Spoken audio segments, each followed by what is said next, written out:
video is a little weird, and that is because this is a spotlight video on a technique that I feel I am still mastering, but very close to getting probably about as far as I can get with it without changing the way that I do things.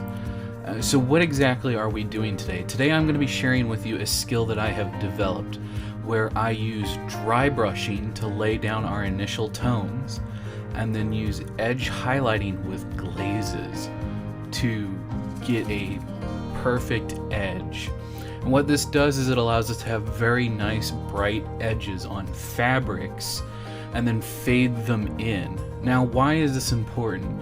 Well, with things like AdMech, where you have mechanical parts protruding from underneath fabric bits, especially on something like caul, this can be something where you can add a lot of dynamic movement to your piece by having these swooping deep shadows mixed with very bright highlights. And although I don't go super deep on my fabric on my caul because I want him to blend in with the rest of what I'm doing, it still gets the point across.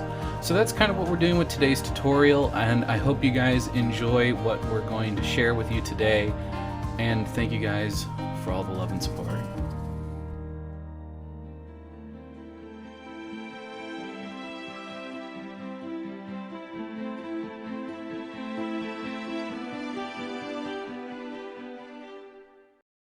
There are three types of brushes that you're going to want to utilize for using today's technique. In my case, I am using an old Citadel medium base brush, but any brush of similar size will work. And then you're going to want a probably on the small side flathead brush. In my case, I'm using a size 4, and then you can see I'm also using a 1/4 size chisel head brush, and a chisel head is one with a diagonal slant on it. And those are the three brushes that you can use to pretty much do this technique on just about anything. So today's video I want to clarify is a bit of a cheater method. This is a early lazy man's way of doing edge highlighting. Typically, once you start to really master edge highlighting, you want to build up your colors, going all the way from your deepest recesses all the way up to your brightest colors. Usually you want to start in the mid-tone and then kind of glaze down to your darkest color, then go back to your mid-tone and glaze back up to your highest highlight. And that's just not what we do with this technique. You kind of bypass this. This is taking dry brushing, a technique that as a beginner you should be focusing on mastering, and then taking the early stages of edge highlighting and mixing these two together to do a relatively realistic fade for fabric. This is something that I utilized a lot in some of the pieces that I have shared on other social medias that have done exceedingly well, and this has always been a bit of a secret that I've kept to myself. So to get to the point where we're at right now, I started with Corn Red, which is a nice deep red, and then I went up to a Mephiston Red, and that didn't really make much of a difference. So I started adding in Wild Rider Red, so you can see a massive difference. And I airbrushed up to this point. Now you could use dry brushing, just be very careful when dry brushing, and build those colors up until you get almost to a pure Wild Rider Red. And then that's where this tutorial basically takes over. Now, dry brushing is something that we should all be familiar with, but in the event that you're not, exactly what you've seen me do here on screen. I've loaded it up with the color I want, and I'm taking it off on a clean paper towel, going down to the consistency that you could see. Now, typically you want to go against the grain with doing dry brushing, but you'll also see me going a little bit with the grain. And what that's doing is it's allowing me to deposit more on the raised surfaces that would be exposed to sunlight. So as you can see, I'm not really jamming the brush in underneath the folds of the fabric, but I am catching those raised edges. So I'm not only going against what would be the perpendicular to the folds, but I'm also going with the raised surface, the horizontal raised surface to the ridges, if that makes sense. So we're trying to keep that deepest red down in the recesses, and we're bringing everything up to the Wild Rider Red, or at least coming as close as we dare to.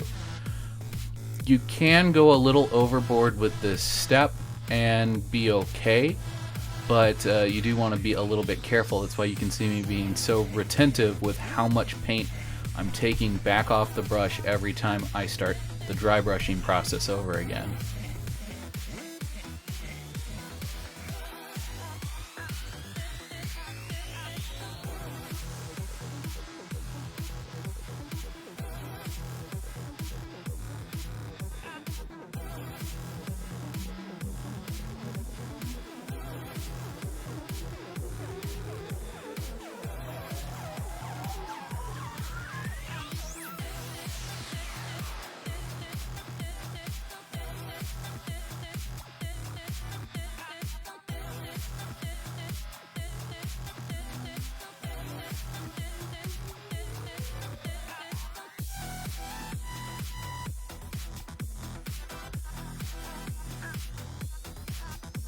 So you should end up with something roughly around this when you're finished with your dry brushing stage. Now this looks nice, this is good tabletop standard, and you know, if you're painting to this level already, you should be really proud of yourself because it does look good, but we're missing all the little details, like all the little holes, and the really sharp edges of the fabric don't quite stand out right. So what we want to do is we then want to go in with that original Wild Rider red color. Now this is why it was important not to go all the way directly up to it, but if you did, you can just add a little bit of white to this or even a bit more orange and take it to a step farther beyond this and get to another nicer highlight stage. And we're basically going to make a glaze out of this. Now what that means is you can add just a little bit of water to it, a little bit more than you would normally use for thinning down your paints. In my case, I'm just adding a drop of glaze medium. I recommend the Vallejo brand because it works the best for me. And then once you go ahead and get your paint all mixed up, we're going to start applying it to the model in a very specific way.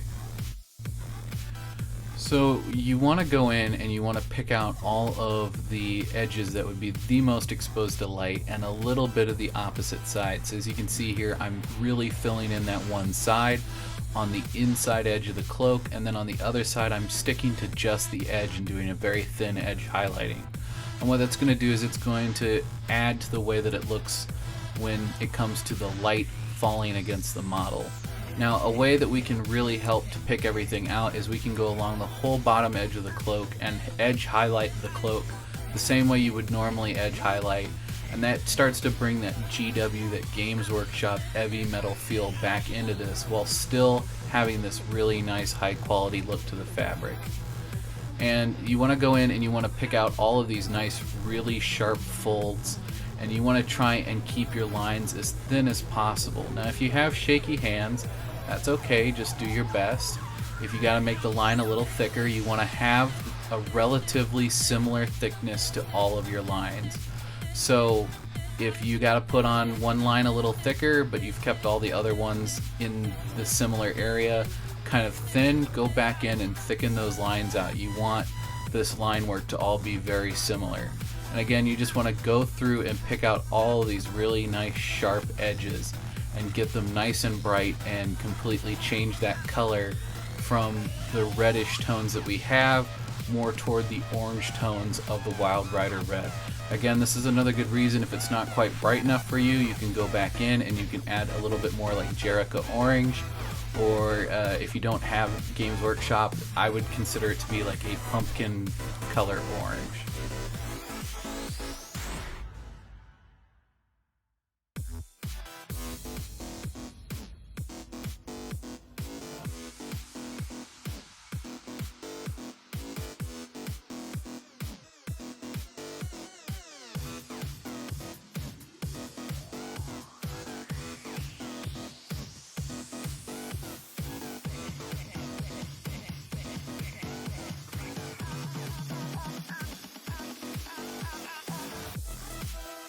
And here we are at the final stages of edge highlighting all of this fabric and getting this red tone down to where I would like it to be. Now I've done a similar thing with the rest of the units in the background of the shot, as well as added a few highlights to some of the armor panels that I want to remain red on the other units. In the case of Call, I don't think that very many of his armor panels are going to remain this red color, and a lot of it is going to get traditionally changed to silvers, as well as a lot of his details getting changed into golds and coppers. So hopefully you guys understand that's why, but as you can see, I'm just kind of going through and showing you what we've got going on with some of these other units where I've not quite put as much work into it because, you know, Call is your centerpiece. But I'm just giving you a good idea of what's going on. So throughout the rest of this video, you've seen in the background other AdMech units, and those AdMech units are going to be used for various other tutorials that are to come. So as we continue to work on Call, and as we continue to work on the other AdMechs and the tutorials that I do along the way, I will be doing all of the models at once. So one stage that is done on one thing will be done across the entire rest of the force. And that way, when everything is all said and done, you guys can see what the entire unit looks like together with all the models painted up exactly the same. I decided that I wanted to do painting this army in this manner with you, step by step, doing single page tutorials, and just really spotlight focusing on things, because I feel like when I do them all together, there is so much that gets done, and there's so much that gets skipped over, and so much that I have to mess around with in editing. I feel like you guys are not getting the full experience of what we're doing in the tutorial, and I feel like some things get lost. So hopefully you guys enjoy this slight change in the way that we do things. Again, I know I said in the past that I really like being able to show you guys finished models, but with painting an entire army like that, that's just not possible. However, I will show you what they all look like with all their edge highlights and everything on them with the way that they are now, so you guys can see the entire army, at least to the stage that we have it now. And here you have it, folks. One of the things that I want to point out is that with the foot soldiers, I didn't go crazy with their highlights and the cloaks like I did with the leader units, and that's because I didn't want them to overshadow their leaders like Call and the Tech Priest. I hope you guys will continue to join us as this project evolves and we add more and more colors. And as always, thank you guys so much for all the love and support you've shown this channel. We are growing so much faster than I ever thought that we would. I am so grateful to all of you who seem to have gotten into this hobby, whether it be because of me or you continuing to stick with the hobby because of some of the content that I've posted. I am very grateful for that.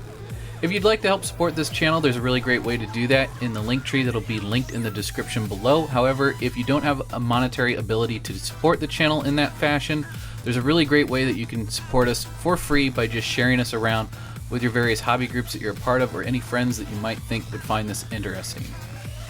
As always, I hope your pile of shame never runs empty and your display case is always overfilled. Thank you guys so much for the love and support once again, and I'll see you in the next one.